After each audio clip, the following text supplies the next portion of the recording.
മഹത്വത്തിൻ്റെ മൂന്നാം ദിവ്യരഹസ്യം. കണ്ണുകളടച്ച് കരങ്ങൾ കൂപ്പിപ്പിടിക്കാം. പരിശുദ്ധ ദൈവമാതാവും ശിഷ്യരും സെഹിയോൻ ഊട്ടുശാലയിൽ ധ്യാനിച്ച് പ്രാർത്ഥിച്ചു കൊണ്ടിരിക്കുമ്പോൾ യേശുവിൻ്റെ വാഗ്ദാനമായ പരിശുദ്ധാത്മാവ് അവരിൽ വന്ന് നിറഞ്ഞ ദിവ്യരഹസ്യം നമുക്ക് ധ്യാനിക്കാം. പ്രിയപ്പെട്ടവരെ, ദൈവത്തിൻ്റെ പരിശുദ്ധാത്മാവ് മനുഷ്യരിൽ നിറയുന്ന, പരിശുദ്ധ അമ്മയുടെ സാന്നിധ്യത്തിൽ നിറയുന്ന ഈ ദിവ്യരഹസ്യം ധ്യാനിക്കുമ്പോൾ വിശ്വസിക്കുക, അമ്മ അടുത്തുണ്ടോ അവിടെ പരിശുദ്ധാത്മാവുണ്ട്. പരിശുദ്ധാത്മാവിന് ഏറ്റവും പ്രിയപ്പെട്ട ദാസിയാണ് പരിശുദ്ധ കന്യകാമറിയം. വിശ്വാസത്തോടെ പരിശുദ്ധ അമ്മയുടെ വിമല ഹൃദയത്തിൽ നാം എന്ത് സമർപ്പിച്ചാലും ദൈവത്തിൻ്റെ പരിശുദ്ധാത്മാവ് അത് ഏറ്റെടുത്ത് പുത്രന് സമർപ്പിക്കും. അമ്മ അപേക്ഷിച്ചാൽ പുത്രൻ അത് നിരസിക്കില്ല. വിശ്വസിക്കുക. യേശുക്രിസ്തുവിൻ്റെ സ്നേഹത്തോട് ഐക്യപ്പെട്ട് പരിശുദ്ധ അമ്മയോട് എന്ത് നമ്മൾ ചോദിച്ചാലും പരിശുദ്ധ അമ്മ നമുക്ക് അത് വാങ്ങിത്തരും. വിശ്വസിക്കുക. മക്കളെ, നിങ്ങളുടെ പഠനത്തിൻ്റെ നിമിഷങ്ങളിൽ ബോധജ്ഞാനത്തിൻ്റെ സിംഹാസനമായ പരിശുദ്ധ അമ്മയുടെ മാധ്യസ്ഥം നിങ്ങൾ തേട്. നിങ്ങൾക്ക് വിശുദ്ധിയിൽ ജീവിക്കണമെങ്കിൽ വിശുദ്ധിയുടെ നിറകുടമായ പരിശുദ്ധ അമ്മയോട് നിങ്ങൾ പ്രാർത്ഥിക്കുക, അപേക്ഷിക്കുക. ജീവിതത്തിൽ, കുടുംബത്തിൽ സമാധാനം വേണോ? ഒരു കുടുംബിനിയായി ജീവിച്ച് നസ്രത്തിൽ മാതൃക നൽകിയ പരിശുദ്ധ അമ്മയുടെ മാധ്യസ്ഥം നിങ്ങൾ തേട്. അമ്മയുള്ള കുടുംബങ്ങളിൽ സമാധാനമുണ്ട്. ഒരിക്കലും പ്രാർത്ഥന കൈവിടാതെ ദൈവസ്നേഹത്തിൽ നിന്ന് അകലാതെ ജീവിക്കാനായിട്ട് നമുക്ക് ഈ ദിവ്യരഹസ്യത്തിൽ പ്രാർത്ഥിക്കാം. ലോകം മുഴുവനും വിശ്വാസത്തിൻ്റെ വലിയ പ്രതിസന്ധിയിലാണ് ഇന്ന്. ഈശോ ശിഷ്യർക്ക് പ്രത്യക്ഷപ്പെട്ടപ്പോൾ തോമാസ് ശ്ലീഹ അവിടെ ഇല്ലായിരുന്നെന്നും വീണ്ടും പ്രത്യക്ഷപ്പെട്ടപ്പോൾ തോമാസ് ശ്ലീഹ അവിടുത്തെ വിലാവിൽ വിരലുകൾ വെച്ചുകൊണ്ട് എൻ്റെ കർത്താവേ, എൻ്റെ ദൈവമേ എന്ന് ഉദ്ഘോഷിച്ച വിശ്വാസ സത്യം ജീവിതത്തിലെ ഓരോ നിമിഷത്തിലും ഉദ്ഘോഷിക്കുവാനുള്ള കൃപ ലോകം മുഴുവനും ലഭിക്കട്ടെ. പരിശുദ്ധാത്മാവിൻ്റെ സഹായം നമുക്കതിന് വേണം. അഗ്നി കൊണ്ടുള്ള കോട്ട കെട്ടി സക്രിയ 2:5 പറയുന്നത് പോലെ അഗ്നി കൊണ്ടുള്ള കോട്ട കെട്ടി പരിശുദ്ധാത്മാവ് നമ്മെ അതിന് സഹായിക്കും. റോമാക്കാർക്ക് എഴുതപ്പെട്ട ലേഖനം 8-ാം അധ്യായം 31 മുതൽ 39 വരെയുള്ള വാക്യങ്ങളിൽ ശ്ലീഹ നമ്മെ ഓർമ്മിപ്പിക്കുന്നുണ്ട്, ദൈവം നമ്മുടെ പക്ഷത്തെങ്കിൽ ആര് നമുക്കെതിരെ നിൽക്കും? തൻ്റെ പുത്രനെ പോലും നമുക്ക് ഏൽപ്പിച്ചു തന്നവൻ, ആ പുത്രനെ കൂടാതെ നമ്മെ രക്ഷിക്കുകയില്ല.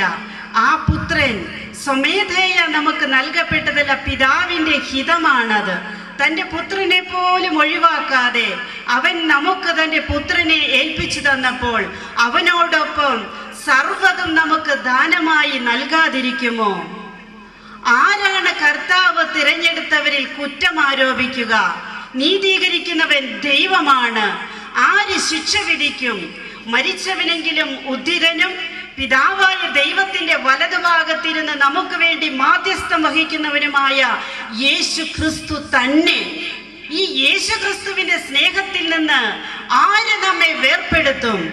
ക്ലേശമോ, ദുരിതമോ, പട്ടിണിയോ, പീഡനമോ, നഗ്നതയോ, ആപത്തോ, വാളോ? ഇങ്ങനെ എഴുതപ്പെട്ടിരിക്കുന്നു, അവനെ പ്രതി ദിവസം മുഴുവൻ ഞങ്ങൾ വധിക്കപ്പെടുന്നു, കൊലയ്ക്കുള്ള ആടുകളെ പോലെ കരുതപ്പെടുകയും ചെയ്യുന്നു. എന്നാൽ അവൻ മുഖാന്തിരം ഇവയിലെല്ലാം നാം പൂർണ്ണ വിജയം കൈവരിക്കുന്നു. എന്തെന്നാൽ മരണത്തിനോ ജീവനോ ദൂതന്മാർക്കോ അധികാരങ്ങൾക്കോ ഇപ്പോഴുള്ളവയ്ക്കോ വരാനിരിക്കുന്നവയ്ക്കോ ശക്തികൾക്കോ ഉയരത്തിനോ ആഴത്തിനോ മറ്റേതെങ്കിലും സൃഷ്ടിക്കോ യേശു ക്രിസ്തുവിലൂടെയുള്ള ദൈവത്തിന്റെ സ്നേഹത്തിൽ നിന്ന് നമ്മെ വേർപെടുത്താൻ കഴിയുകയില്ലെന്ന് എനിക്ക് വിശ്വാസമുണ്ട്, ഉറപ്പുണ്ട് എന്ന് റോമാക്കാർക്ക് എഴുതപ്പെട്ട ലേഖനത്തിലൂടെ ഈശോ നമ്മെ പഠിപ്പിക്കുന്നു.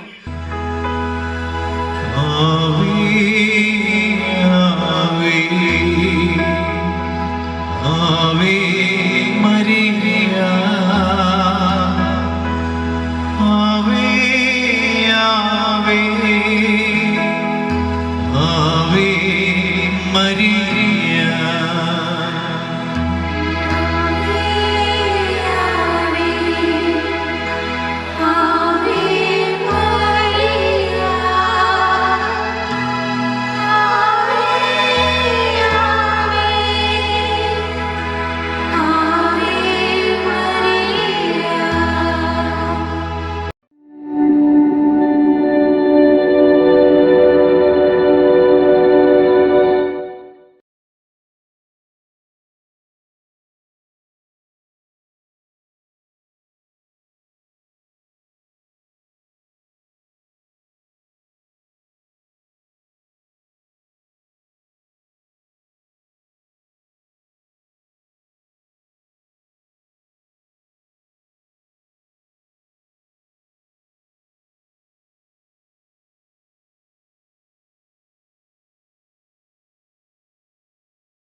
മഹത്വത്തിൻ്റെ 4-ാം ദിവ്യരഹസ്യം പരിശുദ്ധ ദൈവമാതാവ്. പാപരഹിതയായി ജീവിച്ച പരിശുദ്ധ അമ്മ മാലാഖമാരാൽ സ്വർഗത്തിലേക്ക് എടുക്കപ്പെടുന്ന ദിവ്യരഹസ്യം നമുക്ക് ധ്യാനിക്കാം. പാപം നിറഞ്ഞ ഈ ലോകത്തിൽ പാപമില്ലാതെ ജീവിച്ച പരിശുദ്ധ അമ്മ നമുക്ക് എന്നും മാതൃകയാണ്. അമ്മ നമുക്ക് സ്വർഗത്തിൽ എപ്പോഴും ഒരു സീറ്റ് ഉറപ്പിച്ചു വെച്ച് കാത്തിരിപ്പുണ്ട്. ആ അമ്മയുടെ സഹായം നമുക്ക് തേടാം പ്രിയപ്പെട്ടവരെ. ഇന്ന് ലോകത്ത് എന്തൊക്കെയോ തിന്മകൾ വർദ്ധിച്ചു കൊണ്ടിരിക്കുകയാണല്ലോ. പിഞ്ചു കുഞ്ഞുങ്ങൾക്ക് പോലും സമാധാനത്തോടെ ലോകത്ത് നടക്കാൻ സാധിക്കാത്ത വിധത്തിൽ ജഡത്തിൻ്റെ ദുരാസക്തി, മലീമസമായ ദുരാസക്തി മനുഷ്യരെ കാർന്നു തിന്ന് ലോകം പാപത്തിൻ്റെ വലയത്തിനുള്ളിലായി കഴിഞ്ഞു എന്ന് ഈ ലോകത്തിൻ്റെ യാഥാർത്ഥ്യങ്ങൾ നമുക്ക് മുൻപിൽ വെളിപ്പെടുത്തുമ്പോൾ പാപം ചെയ്യാതെ ജീവിക്കാനുള്ള കൃപ ഈശോയുടെ മുഖഛായയിൽ സൃഷ്ടിക്കപ്പെട്ട എല്ലാ മക്കൾക്ക് ലഭിക്കാനായിട്ട് നമുക്ക് പ്രാർത്ഥിക്കാം. പിച്ചി ചീന്തപ്പെടുന്ന കൊച്ചു ജീവിതങ്ങളെ ദൈവസന്നിധിയിലേക്ക് നമുക്ക് ഉയർത്താം. കാലം മാറിയെന്ന് ലോകം പറയുമ്പോൾ മനസ്സ് മാറ്റാത്ത, മനസ്സ് മാറാത്ത, മരവിച്ച മനസ്സോടെ ജീവിക്കുന്ന ഒരു പിടി ജനങ്ങൾ ഈ സമൂഹത്തിലുണ്ട്. തീവ്രവാദം പോലെയുള്ള സംഘടനകളിൽ ഏർപ്പെട്ട് മനുഷ്യന്റെ ജീവന് വിലപേശുന്ന, മനുഷ്യന്റെ ജീവന് നേരെ കൈയോങ്ങുന്ന മനുഷ്യർ ലോകത്തുണ്ട്. കായേലിൻ്റെയും ആബേലിൻ്റെയും ജീവിതങ്ങൾ ഇവിടെ ആവർത്തിക്കപ്പെടുന്നു. സ്വന്തം സഹോദരന്റെ ജീവിതത്തിന്, രക്തത്തിന് വിലപേശുന്ന മനുഷ്യർ ഇന്ന് നമ്മുടെ സമൂഹത്തിലുണ്ട്. പ്രഭാഷകൻ 7:7 പറയുന്നു, പാപം ആവർത്തിക്കരുത്, ആദ്യത്തേതുപോലും ശിക്ഷിക്കപ്പെടാതിരിക്കുകയില്ല. സുഭാഷിതം 28:13 പറയുന്നു, പാപം മറച്ചു വെക്കുന്നവന് ഐശ്വര്യമുണ്ടാകുകയില്ല, അനുദപിച്ചത് ഏറ്റുപറഞ്ഞ് പരിത്യജിക്കുന്നവന് കരുണ ലഭിക്കും. ഈ വചനം ഈ ലോകത്തിലുള്ള പാപത്തിനടിമകളായ എല്ലാവരിലും നിറയാനായിട്ട് പാപരഹിതയായ പരിശുദ്ധ അമ്മയുടെ മാധ്യസ്ഥം നമുക്ക് നേടാം. ഈ ജഡം, ഈ ശരീരം ദൈവത്തിൻ്റെ ആത്മാവ് വസിക്കുന്ന ദേവാലയമാണെന്ന ബോധ്യം കണ്ണിനെ അന്ധമാക്കാതിരിക്കാൻ, മനസ്സിനെ മരവിപ്പിക്കാതിരിക്കാൻ, ശത്രുവിനെതിരെ പോരാടി മനുഷ്യർ രക്ഷിക്കാൻ തക്ക വിധത്തിൽ ഉയരേണ്ടതിന് എല്ലാവരും നിരന്തരം ജപമാല ചൊല്ലി പ്രാർത്ഥിക്കുവിൻ. പരിശുദ്ധ അമ്മ പറയുന്നുണ്ട്, മക്കളെ, നിരന്തരം മുട്ടുകുത്തി ജപമാല ചൊല്ലി നിങ്ങൾ ദൈവസന്നിധിയിൽ പ്രാർത്ഥിക്കണം. കാരണം ലോകം ദുഷിച്ചുകൊണ്ടിരിക്കുന്നു. എൻ്റെ തിരുകുമാരൻ കരയുന്നു, എൻ്റെ കണ്ണുനീർ പ്രവാഹം നിലയ്ക്കുന്നില്ല, എൻ്റെ മകൻ്റെ കരുണയെ നിങ്ങൾ അളക്കരുത് എന്ന് പരിശുദ്ധ അമ്മ പറയുന്നുണ്ട്. പ്രിയപ്പെട്ടവരെ, ഏതൊരു പാപിക്കും, ഏതൊരു പരിശുദ്ധനും മാനസാന്തരം ആവശ്യമാണ്. അതൊരു നിമിഷം കൊണ്ട് ആരംഭിച്ചെന്ന് വരാം, എന്നാൽ ഒരു ജീവിതം കൊണ്ടേ അത് പൂർത്തീകരിക്കാൻ സാധിക്കുകയുള്ളൂ. അത് നമ്മിൽ പൂർണ്ണമായിട്ടും നിറവേറാൻ ആഗ്രഹിച്ചുകൊണ്ട് ഈ ലോകം മുഴുവനും ഇപ്പോൾ അമ്മയുടെ ഹൃദയത്തിൽ സമർപ്പിക്കപ്പെട്ട് പ്രാർത്ഥിക്കുമ്പോൾ പാപമോചനത്തിൻ്റെയും പാപരാഹിത്യത്തിൻ്റെയും ജീവിതം ഈ ലോക മക്കൾക്ക് ലഭിക്കും. അമ്മ നൽകുമെന്ന് ഉറപ്പോടെ, ഉറച്ച സ്വരത്തോടെ എല്ലാവരും എഴുന്നേറ്റ് നിന്ന് പ്രാർത്ഥിക്കട്ടെ. ലോകത്തിനു വേണ്ടി കരങ്ങൾ വിരിക്കൂ. മോശ പ്രവാചകൻ കരങ്ങൾ വിരിച്ച് 41 ദിനരാത്രങ്ങൾ പ്രാർത്ഥിച്ചു ദൈവത്തിന്റെ മുഖം കാണാൻ. അവൻ ദൈവത്തിന്റെ മുഖം കണ്ടില്ല. ആ തേജസ് മോശയ്ക്ക് വർണ്ണിക്കാവുന്നതേക്കാൾ ഏറെയായിരുന്നു. ഉണരണമേ കർത്താവേ, ഉണരണമേ എന്ന് ഒന്നിച്ച് പ്രാർത്ഥിക്കുമ്പോൾ പാപത്തിനെതിരെ പൊരുതാൻ, പൊരുതി ജയിക്കാൻ, പാപം വർജിക്കാൻ പാപരഹിതയായ പരിശുദ്ധ അമ്മയുടെ സഹായം നമുക്ക് ലഭിക്കും. ഉറപ്പുള്ള മക്കൾ ഉച്ചസ്വരത്തിൽ പ്രാർത്ഥിക്കട്ടെ. ലോകം മുഴുവനും വേണ്ടി വിരിച്ച കരങ്ങളിൽ സമർപ്പിക്കുന്ന നിയോഗങ്ങളിൽ പരിശുദ്ധ അമ്മ അനുഗ്രഹവുമായിട്ട് വരും. ആവേ മരിയ, ആവേ ആവേ ആവേ മരിയ, ആവേ ആവേ മരിയ.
രാഹിത്യത്തിൻ്റെ 5-ാം ദിവ്യരഹസ്യം. ദൈവത്തിൻ്റെ കൃപ എല്ലാ മക്കളിലും നിറയാനായി, പരിശുദ്ധാത്മാവ് നിറയാനായി അമ്മ വിളമ്പിത്തരുന്ന വിഭവമായ വചന വിരുന്ന് ആസ്വദിച്ച് അനുഭവിച്ച് ജീവിക്കാനായിട്ട് ഈ ദിവ്യരഹസ്യം നമുക്ക് പ്രാർത്ഥിക്കാം. കർത്താവിൻ്റെ കണ്ണിൽ നിന്ന് മനുഷ്യന്റെ കണ്ണുകൾ ഇടറുമ്പോൾ, വഴുതി മാറുമ്പോൾ അവൻ പാപത്തിലേക്ക് വീഴും. കർത്താവ് നമ്മളോട് പറയുന്നുണ്ട്, നിന്നെ ഞാൻ എൻ്റെ കൺമണി പോലെ കാത്തുകൊള്ളാമെന്ന്. പ്രിയപ്പെട്ടവരെ, വെളിപാട് പുസ്തകം 5-ാം അധ്യായം 5-ാം വാക്യം ഇപ്രകാരം പറയുന്നു: ശ്രേഷ്ഠന്മാരിൽ ഒരുവൻ എഴുന്നേറ്റ് നിന്ന് എന്നോട് പറഞ്ഞു, കരയാതിരിക്കൂ, യൂദാ വംശത്തിൽ നിന്നുള്ള സിംഹം ദാവീദിന്റെ വേര് വിജയിച്ചിരിക്കുന്നു. അവന് മാത്രമാണ് ചുരുൾ നിവർക്കാനും സപ്തമുദ്രകൾ പൊട്ടിക്കാനും സാധിക്കുക. Hallelujah, hallelujah. വലതുകരം ഉയർത്തി ഹല്ലേലൂയ. യൂദാ വംശജനായ സിംഹം നമ്മുടെ കർത്താവാണ്. ഹല്ലേലൂയ. ദാവീദിന്റെ വേര് നമ്മുടെ കർത്താവാണ്. ഹല്ലേലൂയ. വെളിപാട് പുസ്തകത്തിൽ യോഹന്നാൻ ദർശിച്ച കൊല്ലപ്പെട്ടിട്ടും നിൽക്കുന്ന കുഞ്ഞാട് നമ്മുടെ കർത്താവാണ്. ഹല്ലേലൂയ. അവനിൽ രക്ഷയുണ്ട്, അവനിൽ ജീവനുണ്ട്. അവനാണ് നമ്മുടെ സർവവും. അവൻ എല്ലാറ്റിനും മതിയായവനാണ്. അവൻ വൈദ്യനാണ്, വൈദ്യമാണ്. അവന്റെ രക്തം ബലിപീഠത്തിൽ നിനക്ക് നൽകപ്പെടാൻ അവൻ പ്രഭാതത്തിൽ കാത്തിരിക്കുമ്പോൾ, പ്രിയപ്പെട്ട കുഞ്ഞെ, പുതപ്പിനടിയിൽ പുതച്ചുമൂടി നീ കിടന്നുറങ്ങരുത്. യൂദായിലെ സിംഹം, നിന്റെ രക്ഷകൻ, നിനക്ക് അസ്തിത്വം നൽകിയവൻ, അവന്റെ മുഖഛായയിലാണ് നീ സൃഷ്ടിക്കപ്പെട്ടിരിക്കുക. അവൻ നിന്നെ പ്രഭാത ബലിയിൽ കാത്തിരിക്കുന്നു, ചങ്കും കരളും നിനക്ക് വേണ്ടി നൽകാൻ. അവന്റെ രക്തം മനുഷ്യനെ സകല പാപങ്ങളിലും രോഗങ്ങളിൽ നിന്നും രക്ഷിക്കാൻ കഴിവുള്ളതാണെന്ന് 1 യോഹന്നാൻ 1:7 പറയുന്നു. ഹല്ലേലൂയ. അവന്റെ രക്തത്തെക്കാൾ വലിയൊരു മരുന്നില്ല, അതിനേക്കാൾ വലിയൊരു സൗഖ്യമില്ല, കുർബാനയേക്കാൾ വലിയൊരു പ്രാർത്ഥനയില്ല, അതിൽ പങ്കെടുക്കുന്നതിനേക്കാൾ വലിയൊരു സുഖവുമില്ല. ഹല്ലേലൂയ. ദാവീദിന്റെ വേര്, നിന്റെ രക്ഷകൻ, യൂദായിലെ സിംഹം, കൊല്ലപ്പെട്ട കുഞ്ഞാട്, 3-ാം ദിവസം ഉത്ഥാനം ചെയ്തവൻ, ഈ മറിയത്തിന്റെ പുത്രൻ, അവൻ നിന്റെ നാഥനാണ്, നിന്റെ അപ്പനാണ്. അപ്പന്റെ ബലി നടക്കുമ്പോൾ മക്കൾ വീടുകളിൽ കിടക്കരുത്. അമ്മയോടൊപ്പം ബലിപീഠത്തിലേക്ക് അണയണമേ. ഓരോ ബലിപീഠത്തിലും പരിശുദ്ധ അമ്മ നമ്മെ നോക്കി കാത്തിരിപ്പുണ്ട്, പുത്രന്റെ ശരീരവും രക്തവും ഭക്ഷണമായി നൽകാൻ. ആ അമ്മയെ വേദനിപ്പിക്കരുത്. നിന്റെ അമ്മ, യേശുവിന്റെ അമ്മ, നിന്റെ പ്രാർത്ഥന കേൾക്കാൻ, നിന്റെ നിലവിളി കേൾക്കാൻ, നിന്റെ കണ്ണുനീരൊപ്പാൻ കാത്തിരിക്കുന്ന ഈ നിമിഷങ്ങള് നീ വൃഥാവിലാക്കരുത്. പ്രിയപ്പെട്ടവരെ, നാം ജപമാല ചൊല്ലി ഇപ്പോൾ പ്രാർത്ഥിച്ചു കൊണ്ടിരിക്കുമ്പോൾ പരിശുദ്ധാമ്മ നീല അങ്കി വിരിച്ച് ഓരോ മക്കളെയും തള്ളക്കോഴി തന്റെ ചിറകിൻ കീഴിൽ ചേർത്ത് വെക്കുന്നത് പോലെ വെക്കാൻ വെമ്പൽ കൊണ്ട് ഓടി നടക്കുന്നു. പലരും പല വിചാരത്തിലാണ്. സാരമില്ല, കരയാതിരിക്കൂ, നിന്നെ രക്ഷിക്കാൻ കഴിവുള്ളവൻ വിജയിച്ചിരിക്കുന്നു. അവന് മാത്രമാണ് നിന്നെ രക്ഷിക്കാൻ കഴിയുക. 2 സാമുവേൽ 2:12-20 ഇപ്രകാരം പറയുന്നു. സാമുവേൽ പ്രവാചകൻ ജനത്തോട് പറയുകയാണ്, നിങ്ങൾ ഈ തിന്മകളെല്ലാം ചെയ്തു, ഭയപ്പെടേണ്ട. എങ്കിലും നിങ്ങൾ കർത്താവിനെ അനുഗമിക്കുവിൻ, പൂർണ്ണ ഹൃദയത്തോടെ അവിടുത്തെ സേവിക്കുവിൻ. അതിൽ നിന്ന് നിങ്ങൾ വിരമിക്കരുത്. നിങ്ങളെ രക്ഷിക്കാൻ കഴിവില്ലാത്തതും നിങ്ങൾക്ക് ഉപകാരമില്ലാത്തതുമായ എല്ലാ കാര്യങ്ങളിൽ നിന്നും പിന്തിരിയുവിൻ. അത് വ്യർത്ഥമാണ്. വ്യർത്ഥമായതിൽ നിന്ന് പിന്തിരിഞ്ഞ് നന്മയായതിനെ മുറുകെ പിടിച്ച് പരിശുദ്ധ അമ്മയോടൊപ്പം സ്വർഗഭാഗ്യം അനുഭവിക്കുവാനുള്ള അനുഗ്രഹം സർവ മക്കൾക്ക് ലഭിക്കാനായിട്ട് നമ്മൾ ഒരുമിച്ച് പ്രാർത്ഥിക്കുകയാണ്. അമ്മ നമ്മളെ സഹായിക്കും. വിശ്വാസത്തോടെ അമ്മയെ നമുക്ക് വിളിക്കാം. ആവേ